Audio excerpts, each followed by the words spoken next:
আমি একটা মহা সিদ্ধান্ত নিয়েছি, বহুত হয়েছে ভাই, ঘরের কাজ, ঘর সামলানো, বহু সামলাইছি, আর মহাবিপদ, বাচ্চাও 3টা।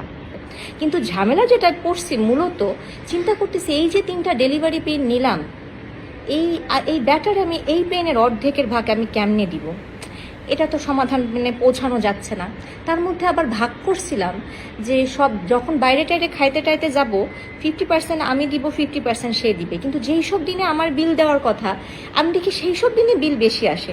যেমন 2 দিন আগেও তার বিল আসছিল তার ভাগের দিন বিল আসছিল 1210 টাকা, আমার দিন আসছে 5130 টাকা। এটা কোনো কথা?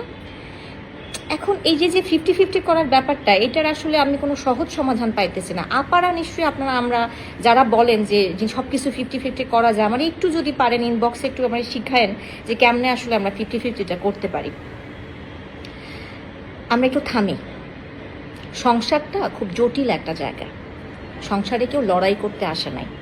আমরা এমন একটা সমাজের মধ্যে দিয়ে এখন যাচ্ছি, সমাজের মধ্যে দিয়ে আসছি, বিশ্বাস করেন আমার কেন যেন মনে হয় কয়দিন পরে ঘর সামলানো ব্যাপারটা একটা গালি হয়ে যাবে। একজন একজনকে ডট ডট ডট বাচ্চা বলে আর গালি দিবে না, বলবে ঘর সামলাই, তাইলেও এটা একটা গালির মতো শোনাবে। হ্যাঁ, ঘর সামলানো কেউ এই দায়িত্বটা কারোই ভাল লাগতেছে না, পুরুষেরও ভাল লাগতেছে না, নারীরও ভাল লাগতেছে না। কিন্তু সত্যি বলতে দিন শেষে আপনি ঘরেই ফিরেন এবং আপনাকে দায়িত্ব নিতে হবে।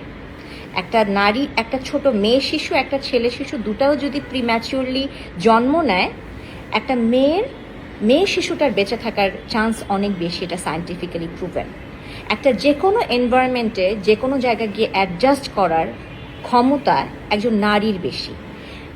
যখন কোনো কিছু একটা ম্যানেজ করার দরকার হয়, লাভিং, কেয়ারিং, এমপ্যাথি, সাপোর্টের দরকার হয়, এটা ইনস্টিংটিভলি নারীদের মধ্যে অনেক কিছু বেশি। এর সৌন্দর্যগুলোকে ছোট করে আমাকে পুরুষের মতো হইতে হবে, এই আইডিয়াটা আমাকে রীতিমতো ডিসগাস্ট করে।